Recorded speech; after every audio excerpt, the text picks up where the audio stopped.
ঋতুরাজ বসন্তের আগমনে প্রকৃতিতে জেগেছে প্রাণ। শীতের জড়তা পেরিয়ে বসন্ত এনেছে উষ্ণতা, মানুষে প্রকৃতিতে রঙিন উৎসব।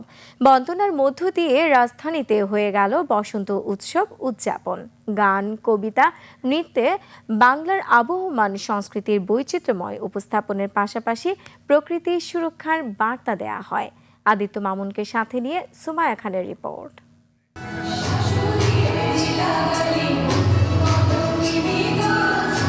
মুক্তিযুদ্ধ জাদুঘরে ৩২তম জাতীয় বসন্ত উৎসব উদযাপনের এই আয়োজন।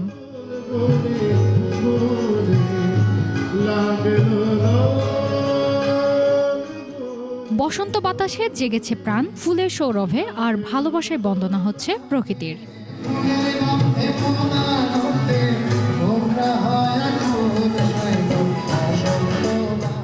আবহমান ঐতিহ্য, সংস্কৃতি, গ্রামীণ সুর, সঙ্গীত, কবিতা, নৃত্যে জেগে উঠেছে সমগ্র বাংলা।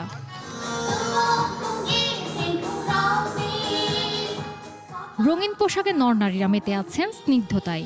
এই বছরে হয়তো প্রকৃতির ওই গাছপালার জায়গাটা কম আছে, আমরা বিশাল কনক্রিটের মধ্যে আছি, তারপরে মনের ভালোবাসার যে জায়গায় সেই জায়গাটা আমরা ফাল্গুনে আছি। আসলে বসন্তের রংটা মানে শুধু মানুষের মধ্যে না, পুরো প্রকৃতিতেই একদম সবকিছুতেই ছড়িয়ে ছিটিয়ে থাকে।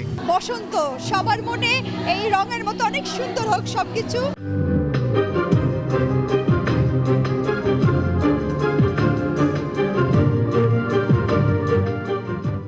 অসাম্প্রদায়িক বাংলায় এই উৎসব নতুন করে বাঁচার মন্ত্রে উজ্জীবিত করবে বাঙালিকে বলে মনে করেন আয়োজকরা।